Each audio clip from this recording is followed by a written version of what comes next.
대단하지 않습니까? 우리 참 젊은이들이 저렇게 저 앞에 나와서 찬양할 수 있다는 거. 옛날에는 쪼꼬파에 조야 갔는데 요즘 실로암 하러 간대요. 실로암. 그래서 논산 일대에 엄청난 불 붙는 역사가 일어난 것 같아요. 뭐 군인들이 하는 행동을 하는 거니까 훈련병들이 각개전투 하는 거 그런 것도 뒤에 이렇게 박자 넣는 말도 각개전투 그러잖아요, 그죠?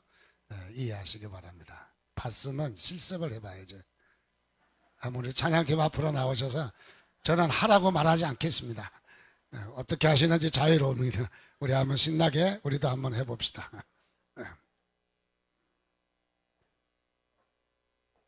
볼 때마다 감격이 있어요. 눈물이 나와요. 이렇게 얼마나 감격스러운지. 예. 자, 일어서든지 앉든지 저는 아무 소리 안 하겠습니다.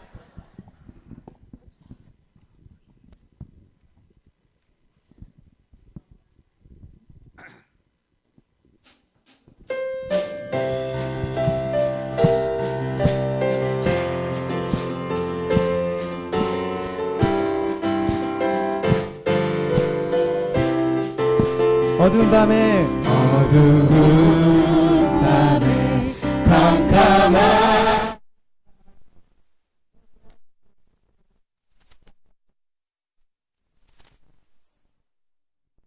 종이 울리고 닭이 울리고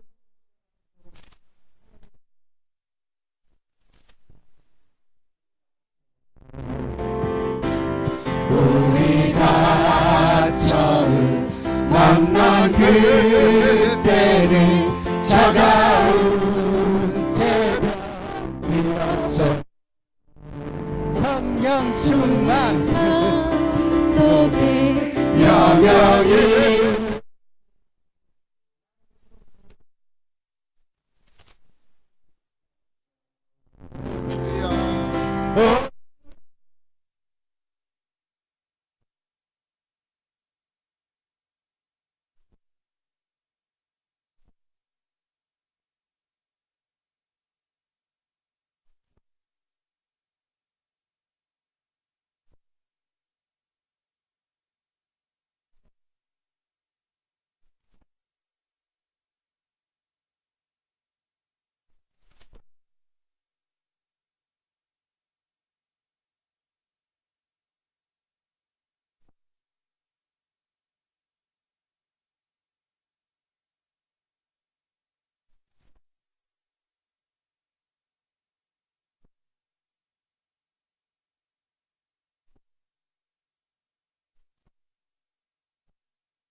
돌리겠습니다. 훈련병 못지않은데 훨씬 더 잘하는데 제가 이렇게 보니까 제일 잘하신 분이 유일상 집사님이셔요. 제가 예배 마치고 도미노 피자 한 판 드릴게요. 진짜입니다, 진짜. 그 상품권을 더 제가 드릴 테니까 너무너무 잘해주셔서 감사합니다. 옆에 분과 인사하겠습니다. 잘 되고 있습니다. 하나님의 은혜로 여러분 역사가 있기를 바랍니다. 우리가 살다 보면은 어려운 일이 있죠, 그죠? 아무도 없으신가 봐. 어려운 일이 뭐 편히 다 사시는 것 같습니다. 어려운 일이 있어요. 일이 잘 해결이 안 되고 우리가 어려움 가운데 처할 때가 많이 있습니다. 그럴 때 다시 한번 어려움을 해결하기 위해서 도전하지 않습니까? 그래서 힘을 쓰고 뭐 여러 가지를 재정을 들이고 시간을 들이고 또 사람을 동원하고 그래서 어쨌든 어려움을 이겨내기 위해서 많은 여러분의 수고를 할 거예요. 또 그러다 안 되면은 이 어려움을 두 가지 방법으로 결정하는 모습을 봅니다. 포기하는 포기. 그래서 그래서 에이 안 되는구나 하고 포기하는 그런 태도가 있기는 합니다. 그런데 저는 어려움이 있을 때 어려움을 이겨낼 수 없다면은, 어려움을 해결할 수 없다면은 여러분 해석을 달리하면 돼요. 중요한 것은 어떤 사람은 포기하는 사람이 있는 반면 어떤 사람은 해석을 달리하는 거예요. 비슷한 것 같지만은 둘 다 현실에서 떠나는, 포기하는 것 같지만은 엄청난 차이가 있다라는 거죠. 포기하는 것은 그거는 좌절하고 낙심하고 그야말로 패자가 되는 거죠. 패자가. 그런데 해석을 달리하는 것은 패자가 아니라 이것은 다시 한번 승리하게 되는 거죠. 그래서 우리가 해결할 수 없다면은, 이 문제를 우리가 뛰어넘을 수 없다면은, 여러분 해석을 달리하면은 이걸 통해서 하나님께서 뭘 역사하실까, 하나님이 어떻게 역사하실까 해석을 달리하면은 우리에게 큰 도움이 된다는 사실을 믿으시기 바랍니다. 따라서 합시다. 해석은 능력이다. 다시 한번, 해석은 능력이다. 그래서 우리가 어떻게 해석하느냐가 중요한 거예요. 원본대로 가면은 재미가 없어요. 의역을 해야, 해석을 해야 우리는 그야말로 하나님의 큰 축복이 임하는 것을 믿으시기 바랍니다. 영국에 가면은 아주 유명한 박물관 있죠. 대영 박물관이라고, 아주 큰 세계 3대 박물관 중에 하나인 대영 박물관이 있습니다. 입구에 들어가면은 아주 돌로 된 큰 신상이 있어요. 어떤 모양이냐면 이와 같은 모양, 이겁니다 바로. 그래서 이런 신상이 박물관 입구에 이렇게 장식되어 있습니다. 이 형상은 아수르 제국, 우리 성경에 나오죠. 구약에도 아수르가 나오는데, 아수르 제국이 왕궁 입구에다가 수호신으로, 그들의 수호신으로 그들을 지켜주고 그들을 이렇게 지켜주는 그런 모습으로, 그래서 이 형상을 아수르 제국이 만들어서 설치하였던 건데, 이렇게 지금 영국의 대형 박물관 입구에 이렇게 서 있습니다.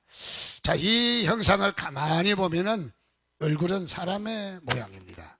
사람의 모양이고, 그리고 몸은 독수리 모양입니다. 그리고 발은 사자의 발입니다.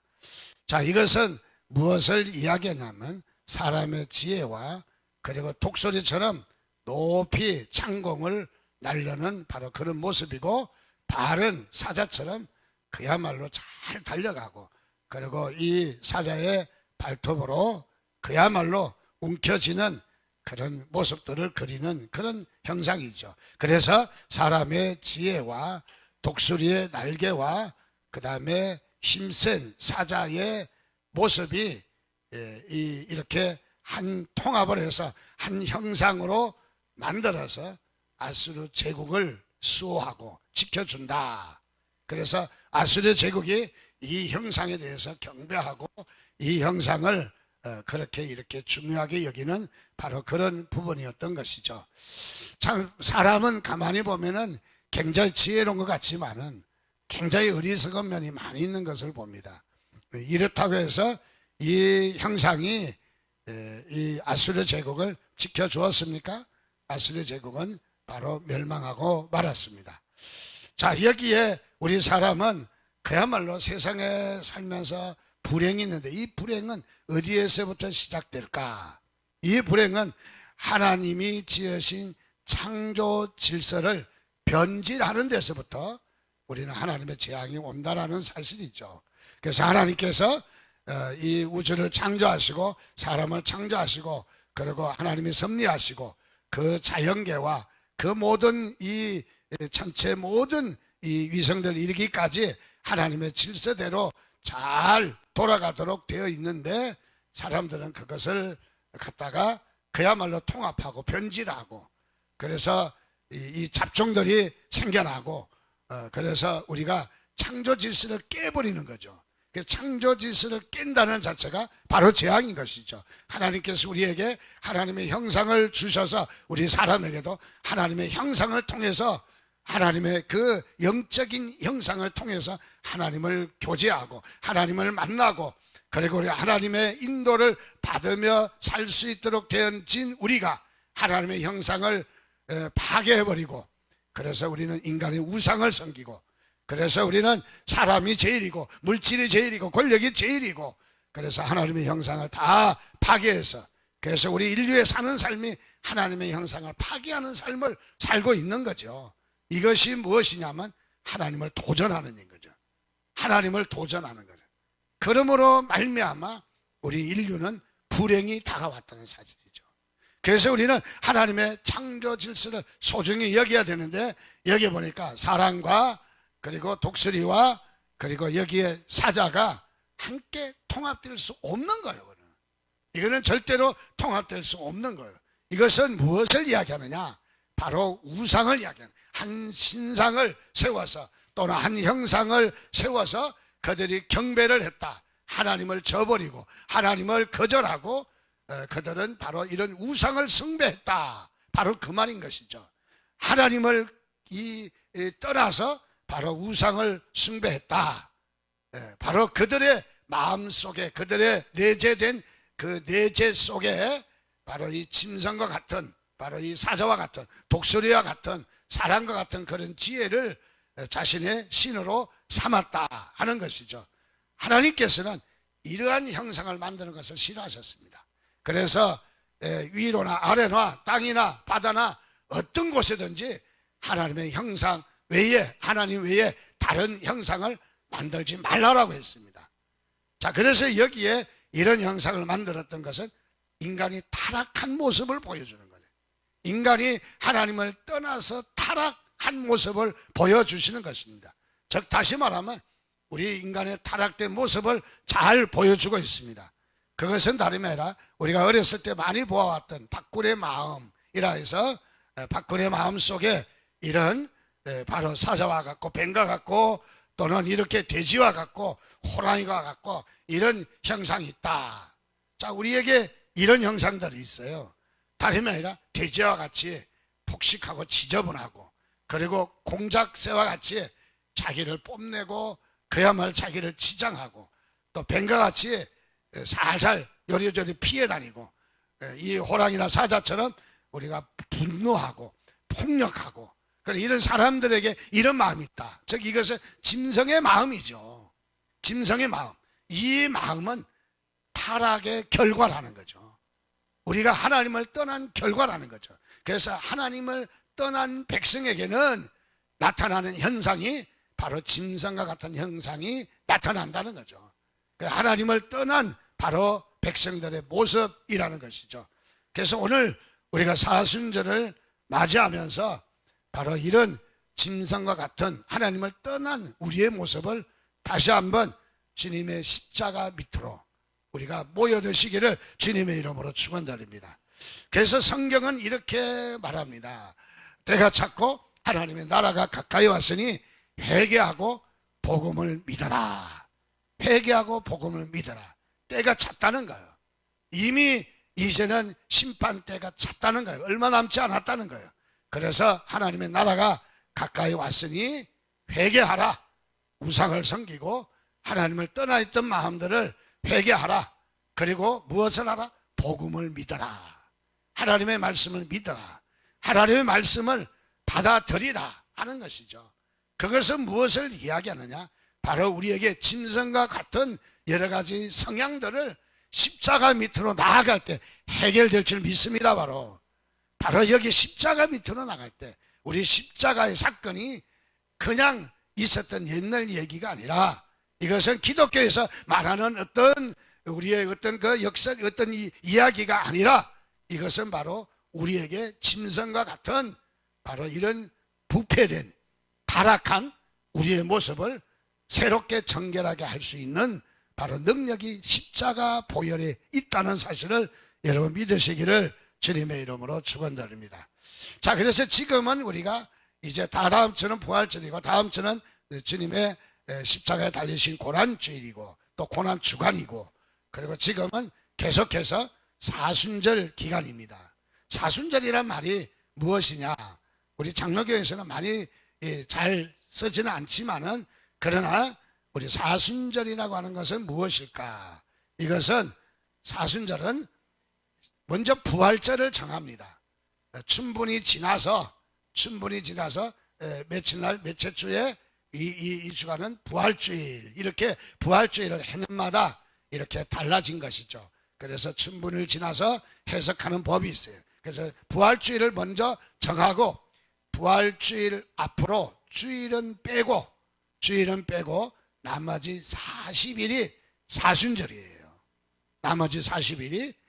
그래서 이것이 사순절이라고 하는데, 그렇게 하면은 사순절이 언제부터 시작이 되냐 하면은 바로 수요일부터 시작이 됩니다. 그래서 사순절은 항상 수요일부터 출발을 합니다. 바로. 그래서 이 수요일부터 출발하는데, 출발일을 무엇이라고 하냐면 제의 날이다. 제, 나무를 떼고 불을 떼고 나면 제가 남죠. 구약 성경에 보면은 제를 뒤집어 쓰고 회개를 했어요. 그래서 제를 뒤집어 쓰고 뭐 티끌을 뒤집어 쓰고, 그래서 내가 죄인이라고, 그래서 이 죄를 뒤집어 쓰는 것이죠. 이것은 무엇이냐면 회개하는 모습인 것이죠. 그래서 이 사순절은 어떤 의미가 있느냐 하면은 바로 우리가 회개와 참회, 이것이 우리 사순절의 시작이다. 그래서 첫 번째 이 수요일은 바로 제의 날이다. 참회의 날이다. 그리고 우리가 회개하는 회개의 날이다. 그렇게 해서 이 사순절이 시작이 됩니다.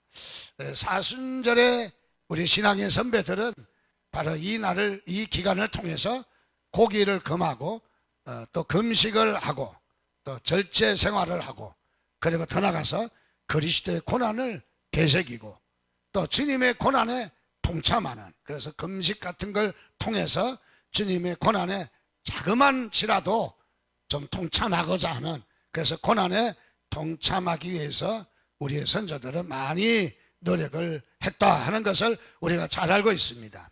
자, 이 기간 동안에 고난당하신 그리스도를 묵상하는 기간입니다. 예수 그리스도를 묵상하는 기간입니다. 그리고 우리가 기도하며 회개하는 기간이죠. 우리의 잘못된 모습을, 주님을 떠나 있었던 것을, 또 더 나가서 하나님 앞에 우리가 죄를 지었다면은 우리가 하나하나 묵상하면서 하나님 앞에 우리가 회개하는 시간들이 바로 이 사순절의 의미라고 생각합니다.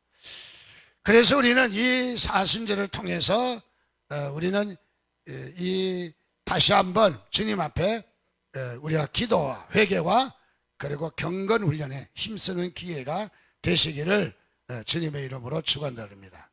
원래 이 사순절은 1세기 때, 주후 1세기 때는 사순절 시간이 40시간이었어요. 40시간, 40일이 아니라 40시간이었어요. 왜냐하면 예수님께서 무덤에 묻히신 시간이 40시간이다. 그래서 사순절을 이것을 40시간으로 계산해서 그렇게 주님의 고난을 동참하는 그런 시간을 가졌습니다. 그 후에 3세기에 이르러서 바로 이 사순절이 이 주님의 고난을 되새기는 의미를 1년 365일에 11조, 우리가 11조 헌금을 하지 않습니까? 11조로 6일 동안을 이 주님의 고난을 기억하는 날로 정해서 또 그렇게 지켜왔습니다. 주 3세기 때. 그러다가 731년 바로 샤를마누 대제가 사순절을 바꿉니다. 이 36일을 바로 날을 더 추가해서 40일로, 그래서 이 사순절의 절기가 그때에 결정된 주 731년에 결정된 것입니다. 물론 731년에 결정되었지만은 그의 의미는 변하지 않고 있는 거죠. 또 우리가 성경을 볼 때 이 주님의 고난을 우리가 되새긴다고 하는 것은 너무너무 우리에게 중요한 것이죠. 그래서 이 40일은 다시 말하면 바로 이 주님의 고난을 기억하고 고난에 동참하는 날이 바로 사순절이다. 그래서 이 40이라는 숫자는 원래 고난의 숫자거든요, 성경에. 그래서 고난을 상징하는 숫자입니다. 다른 말로 하면은 이 40이라는 숫자는 준비라는 뜻이 담겨 있어요. 준비. 고난이라는 것은 승리에 대한 준비 아니겠습니까? 그래서 우리가 이 준비라고 말할 수 있는데, 그래서 우리는 이 40일을 사순절을 통해서 우리는 부활을 준비하시기 바랍니다. 주님의 십자가의 사건을 여러분이 와닿는 경험하는 그런 준비가 되시기를 주님의 이름으로 축원드립니다. 예수님께서도 공생애에 나서기 전에 40일 동안 금식하셨습니다. 밤낮 40일을 금식하시고 또 시험도 받으시고 광야에 이끌리기도 하셨습니다. 예수님은 바로 40일 금식기도를 통해서 무엇을 준비하셨습니까? 십자가의 고난을 준비하셨다고, 또 공생애를 준비하셨다고. 3년 동안 바로 그분의 공생애를 바로 출발하기 전에 바로 이렇게 40일 이 금식기도를 하셨다 하는 것을 우리가 알 수가 있습니다. 또 더 나가서 우리가 볼 수 있는 성경의 40이라는 숫자는 모세입니다. 모세가 시내산에서 40일 금식기도 하신 후에 하나님께서 그에게 계명을 주셨습니다. 그래서 돌판으로 써여진, 하나님께서 직접 쓰신 돌판을, 계명을 주신 것을 봅니다. 자, 무엇을 이야기합니까? 모세도 이제 이스라엘 백성을 이끌고 가나안 땅으로 가기 위해서 출발하는 일에 있어서 준비의 단계로 바로 이 40일 금식 기도를 했다 하는 것을 우리가 느낄 수가 있습니다. 그 외에도 보면 엘리야가 40일을 금식하며 호렙산으로 가기까지 그야말로 그가 준비한 것을 발견합니다. 그는 어떻습니까? 이세벨을 통해서, 왕후 이세벨을 통해서 엘리야를 죽이겠다고 엄포를 놓자 엘리야는 겁을 먹고 도망갔습니다. 그래서 그리 시내가에 가서 하나님 앞에 이렇게 기도합니다. 하나님, 나를 죽여주십시오. 살 수가 없습니다. 죽여주십시오. 그랬을 때 천사가 나타나서 그 떡과 물을 주면서 먹고 쉬어라, 먹고 쉬어라. 그러면서 40일 동안 바로 하나님 앞에 엎드려 기도하고 호렙산으로 올라가서 바로 이 엘리야가 사명을 받게 되는 것을 발견합니다. 무엇을 이야기합니다? 40이라는 숫자는 지금 준비를 이야기하고 있는 것이죠. 그 외에도 이스라엘 백성은 광야에서 40년 동안 가나안 땅에 들어가기를 준비했다는 거죠. 그래서 여기에서 40이라는 숫자는 바로 준비를 이야기하는 거다. 자, 지금은 우리가 사순절에 시간이 많이 흘렸지만은, 그러나 우리가 이 한 시간 다시 한번 우리가 기억해야 될 것은 40이라는 숫자와 우리 사순절이라는 사실을 우리가 다시 한번 기억해 보는 것이 오늘 우리에게 엄청난 은혜가 있다 하는 것을 생각납니다. 예수님의 고난당하심과 부활하심에 대한 신앙의 영적 준비이다. 여러분, 영적으로 준비하는 시간인 것을 믿으시기 바랍니다. 그렇습니다. 우리가 준비하지 않고는 절대로 우리가 나설 수가 없는 것이죠. 마치 우리 달리기 선수가 이 경기하기 위해서는 무릎을 꿇고 엎드려서 준비하고 있어야 됩니다. 달리기 단거리 선수가 0.001초를 다투는 바로 그런 시점이기 때문에 한순간도 방심할 수 없는 거예요. 그래서 어쨌든 이 달리기에 이 신호가, 출발 신호가 떨어지기를 위해서 준비하고 최대한 자세를 이 달릴 수 있는 모습으로 취하는 것처럼 오늘 우리도 주님의 부활이, 여러분 부활의 축복이, 주님의 십자가의 축복이 그저 이루어지는 것이 아니라, 오늘 우리에게 부활의 은혜가 그냥 우리에게 임하는 것이 아니라, 부활의 은혜는 이 사순절에 얼마나 준비를 했느냐가 중요한 것이죠, 바로. 그래서 저는 이 부활의 축복을 여러분을 기대하시기 바랍니다. 이 부활의 축복이 여러분에게 넘쳐 흐르시기 바랍니다.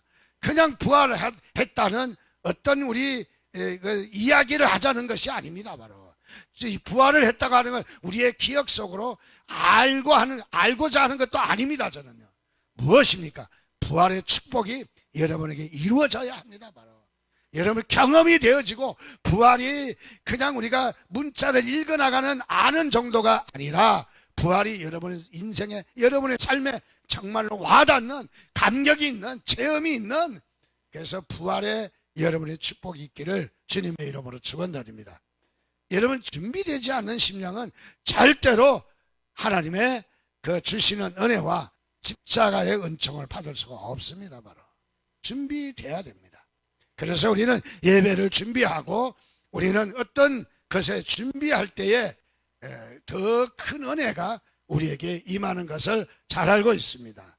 자, 이미 사순절은 우리에게는 이미 여러 날을 지냈지만은 남은 시간이라도 잘 준비하셔서 여러분 사순절에 더욱더 부활과 또 성찬과 세례와 더 나아가서 우리 고난주간과 이런 모든 은혜가 주님에게 십자가의 사건이 여러분에 와닿는 시간들이 되시기를 주님의 이름으로 축원드립니다.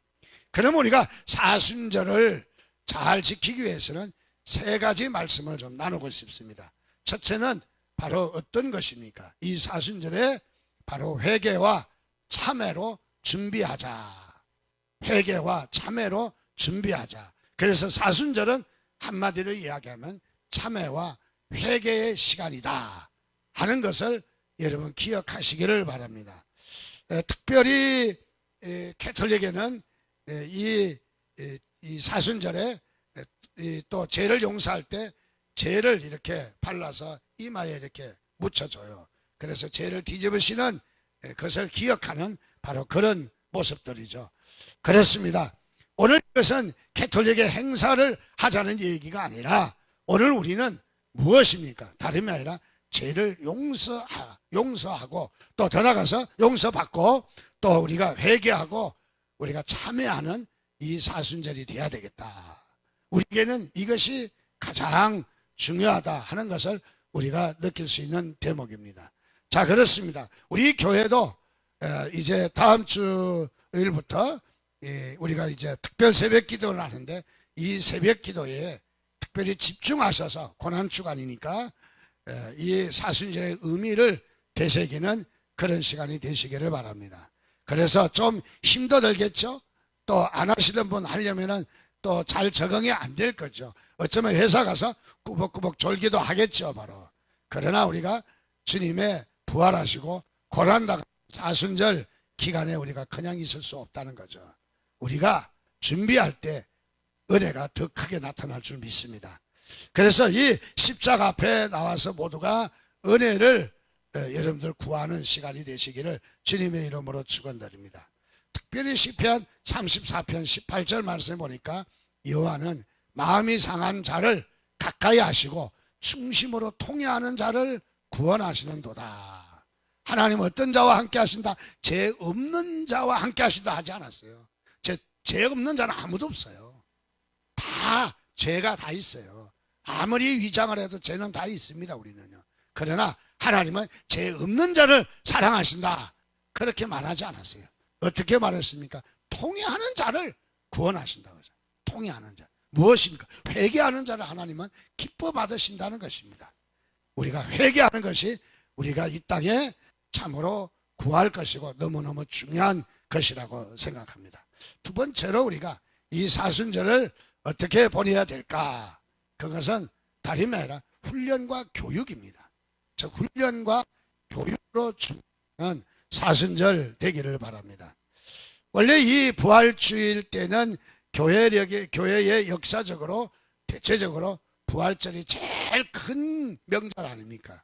제일 큰 명절이잖아요. 부활이 없다면 아무것도 아니잖아요. 부활이 없다면 우리가 굳이 교회 와서 이렇게 앉아서 예배할 필요도 없는 거죠. 그러니까 이 부활절을 교회 예식 절기 중에 가장 큰 절기인데 이 부활절에 대체적으로 세례를 주고 또 더 나가서 성찬을 하고 교회 역사적으로 이렇게 쭉 해 나왔던 것이 사실이죠. 그래서 이 교회 전통적으로 우리 세례를 주는 일과 성찬을 하는 일을 바로 이 고난주간과 부활주일에 대체적으로 해 나왔습니다. 자, 사순절은 이 무슨 말이냐? 여기에 훈련과 교육이라는 말은 즉 세례 받도록 준비시키는 기간이다. 교회적으로. 그래서 이 교회적으로 큰 바로 이 행사가 바로 이 세례를 받도록 교육을 시키고 준비를 해 나오는 일을 했다. 자, 그러므로 우리는 단순히 세례자만 교육시키는 것이 아니라 오늘 우리도 내 자신을 보면서 나를 훈련하고 나를 교육시키는 시간으로 삼으면 더 은혜롭지 않을까. 우리가 자신을 방치하고 그냥 둔다면 어떤 역사가 일어나겠어요. 그러나 우리 자신을 하나님 앞에 무장하고 훈련하고 그야말로 우리가 하나님 앞에 교육을 한다면 이 사순절 기간이 그야말로 우리에게 큰 은혜가 있을 줄 믿습니다. 바로 성경에 보니까 사사기 7장에 우리 이 미디안, 이스라엘과 미디안의 싸움이 나옵니다. 이때는 사사시대이기 때문에 정예화된 군인이 없었습니다. 사사시대 때는 그때그때 일이 있을 때마다 모여라 해서 모여서 싸우러 나왔던 것이죠. 그래서 사사시대입니다. 이 사사시대 때 바로 하나님께서 기드온이라고 하는 이 사사를 부르셨습니다. 타작하고 있는 바로 기드온을 불러서 그래서 사사를 세웠습니다. 왜 세웠냐면 미디안 군대가 쳐들어왔어요. 그래서 미디안의 군대를 대적해야 되는데 이 군사들을 모집을 했습니다. 모여라, 미디안 군대를 우리가 섬멸해야 된다. 모여라 모여라 했더니 32,000명이 모여들었습니다. 많이 모여들었습니다. 근데 거기에서 기드온은 한마디로 이야기합니다. 바쁘고 할 일이 있고 또 들어가서 뭐 돌봐야 될 일도 있고 여러 가지 일이 있는 사람은 또 전쟁에 겁난 사람은 돌아가라니까 22,000명이 도망가는 거예요. 22,000명. 참 얼마나 낙심되겠습니까? 조금 갈 줄 알았는데 다 가버린 거잖아. 3분의 2나. 그래서 다 가버리고 10,000명 남았습니다. 10,000명. 10,000명 가지고 전쟁한다는 것은 좀 불리한 입장 아니겠습니까? 그런데도 하나님께서는 10,000명을 바라보시면 만족하지 아니하셨어요. 그래서 다시 기드온에게 말씀합니다. 다름 아니라 이 10,000명의 군사를 데리고 저 강가에 가서 물을 먹게 하라. 목이 바짝 말라 있는 이 10,000명의 군사들이 강가에 가서 물을 보자 환장을 하는 거죠. 환장을. 아마 고개까지 푹 닫혀놓고 그냥 물속에 들어가서 물 먹은 사람도 없지 않았을까 하는 생각도 합니다. 어쨌든 그냥 물을 보자마자 그 갈증을 느끼고 있던 그들이 그야말로 물 먹는데 정신이 없는 거예요. 정신이. 자, 그래서 또 그 중에 보니까 물을 먹는데 그렇게 먹지 않고 소수의 사람들은 물을 손으로 떠서 마시는 거죠. 손으로 떠서. 무엇을 이야기하느냐? 앞에 적군이 있고 전쟁을 앞둔 군인들이 갈증이 나도 물을 먹어야 돼도 어떻게 먹어야 되느냐? 그것은 다르면 적군을 살펴가며 자신의 물을 먹어야 된다는 거죠. 그냥 고개 쳐박고 물에만 그냥 막 어쩔 줄 몰라가지고 그냥 막 정신없이 물만 먹는데 정신이 팔린다면 안 된다는 거죠. 살필 줄 알아야 된다는 거죠. 분별할 줄 알아야 된다는 거죠.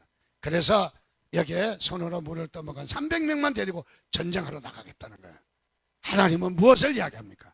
무장된 우리 그리스도인들을 원하시는 것을 말하고 있습니다. 바로. 여러분 무장하시기 바랍니다. 자신을 무장하셔야 됩니다. 우리는 내버려 둬서는 절대로 우리가 승리할 수 없는 것이죠. 하나님은 바로 훈련된 제자를 원하십니다. 바로. 훈련된 제자. 그야말로 기업도 정말 한 사람의 이 기업의 아이디어가 몇만 명을 먹여 살리는 이런 기업이 있지 않습니까? 그야말로 우리 교회도 무장된 군인을 원하는 거예요. 바로. 하나님은요. 그냥 바람물만 휙 다 날아갈 그런 사람이 아니라 무장이 된 교인들. 무장이 된 교인들. 여러분들 이 사순절 기간에 주의 말씀으로 무장하시기 바랍니다. 주님의 은혜를 받아서 무장하시기 바랍니다. 훈련된 제자가 되시기를 주님의 이름으로 축원드립니다. 우리가 이렇게 멍하니 있을 때 하나님은 우리에게 원하지 않는다는 사실입니다. 그래서 같이 이렇게 고백하는 시간을 가지면 좋겠습니다. 같이 우리가 말을 같이 함께 우리 읽음으로 같이 고백하겠습니다. 시작. 하나님, 우리들은 이번 사순절을 보내면서 훈련된 십자가의 군병이 되기를 원합니다. 저희들은 교육시켜 주시고 훈련시켜 주옵소서. 주님의 가장 강한 정예부대가 되게 하여 주옵소서. 주님의 참제자가 되게 하여 주옵소서. 할렐루야, 할렐루야. 이런 고백이 여러분 가운데 있기를 주님의 이름으로 축원드립니다. 그래서 어떠해야 됩니까? 우리는 이 사순절에 그동안 방심했고 나태했던 것들을 좀 우리가 다시 한번 주선해서 우리가 바뀌어보는 것도 중요하다 생각합니다. 성경을 읽지 않았다면 성경을 읽는다든가, 묵상을 하지 않았다면 묵상을 한다든가, 또는 들어가서 교회 봉사가 연약했다면 정말 봉사의 손길이 필요한 건 뭐다, 봉사를 한다든가, 헌신을 한다든가, 또 쓰레기를 줍는다든가, 또 남에게도 좋은 일을 좀 베푼다든가, 용서하지 못한 일이 있다면 용서를 한다든가, 뭐 이런 일들을 통해서 우리가 이 사순절에 도전한다면은 다시 한번 내가 이 일에 도전한다면은 하나님께서 나에게 큰 은혜를 주실 것을 분명히 믿습니다. 늦잠 자고 나태하고 그야말로 우리에게 잘못된 습관이 있다면은 이런 기회에 자신을 한번 살펴보고 훈련하라는 거예요. 이렇게 우리 교회가 이 논산훈련소 못지않게 훈련을 많이 하는 교회잖아요. 쭉 다 훈련이잖아요. 전부 다. 우리 교회는 주일날 오후 예배를 드리자니 안 되고, 안 드리자니 그것도 이상하고, 그래서 어떤 교회는 1시 반에 오후 예배 한대요. 그래가지고 오후 예배 되겠습니까? 안 되죠. 그래서 우리 교회는 아예 그냥 훈련으로 들어갑니다. 뭐 11시 예배 은혜 받았는데 또 이렇게 똑같이 이렇게 할 수 없어서 우리는 집중적으로 훈련하는 일을, 우리 교회는 교육시키는 일을 이렇게 합니다. 무엇을 말합니까? 우리 자신을 훈련하는 것입니다. 여러분 훈련하시기를 주님의 이름으로 축원드립니다. 그래서 우리는 어쩌면은 주님 앞에 우리 자신을 훈련하는 시간을 갖는 것이 사순절이다. 세 번째로는 우리가 다시 한번 또 기억해야 될 것은, 이 사순절은 뭐냐? 예수님의 고난에 동참하는 기간이라는 거예요. 물론 다른 때도 동참하지만 다시 한번 이 기회를 통해서 주님의 고난에 동참하는 훈련을 하자, 동참하는 준비를 하자 하는 것을 말해주고 있습니다. 여러분, 주님 닮는 것이 우리의 최대의 목표입니다. 여러분, 우리는 주님은 그야말로 우리가 닮아가기를 우리는 쫓아가고 있잖아요. 그래서 우리는 그분을 닮으시기를 주님의 이름으로 축원드립니다. 그분의 겸손을, 그분의 낮아짐을, 그분의 섬김을 우리가 닮는 것입니다. 그분은 빛이 나게 오셨습니다. 그분이 이 땅에 오시면 죽기 위해서 오셨다는 거죠. 저는 다시 한번 부원해서 드릴 수 있는 말씀은, 여러분 죽는 건 잘 죽어야 합니다. 그냥 조롱받고 그냥 괴롭다고 떨어져서 죽고, 여러분 그럴 책임 없어요. 여러분들요, 절대로 여러분 그렇게 죽을 수 없어요. 죽는 것만큼은 잘 죽어야 돼요. 예, 죽음 이야기하니까 걱정이 생겨가지고 아멘도 잘 못하시고, 예, 근심하지 마시기 바랍니다. 어차피 죽을 거예요. 또 너무 걱정하시는가 봐. 예, 우리가 어차피 죽을 거 잘 죽어야 돼요. 어떻게? 우리가, 주님은 죽기 위해서 이 땅에 오신 분이잖아요. 죽기 위해서. 왜 죽기 위해서? 우리의 죄를 깨끗하게 씻기 위해서. 그래서 우리는 주님을 닮는 바로 그런 시간이 되시기를 바랍니다. 우리 주님은 어떻습니까?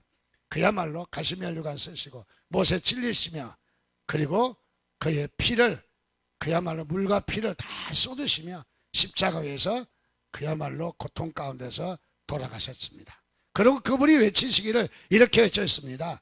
엘리 엘리 라마 사막다니, 그야말로 아버지여 나의 하나님이여 나의 하나님이여 어찌하여 나를 버리시나이까. 그렇게 외쳤던 우리 주님의 모습을 봅니다. 자, 이번 사순절은 여러분들, 내가 그리스도와 함께 십자가에 못 박혔나니, 그런즉 이제는 내가 산 것이 아니요 오직 내 안에 그리스도께서 사신 것이라. 우리 이 요까지만 같이 한번 봉독합니다. 시작. 내가 그리스도와 함께 십자가에 못 박혔나니 그런즉 이제는 내가 사는 것이 아니요 오직 내 안에 그리스도께서 사시는 것이라. 할렐루야. 예, 오늘도 여러분 이 사순절에 여러분을 다시 한번 발견하는, 다시 한번 주님의 고난을 되새기는, 그저 멍하니 있다 닥치지 마시고 우리가 이 고난에 우리 자신을 다시 한번 도전하는 시간. 그래서 우리가 사순절을 한마디로 이야기하면 바로 회개의 기간입니다. 사순절은 나를 훈련하는 기간입니다. 사순절은 주님의 고난에 동참하는 기간입니다. 여러분, 이 주님의 고난이 여러분에게 풍성하게 임하시기를 주님의 이름으로 축원드립니다.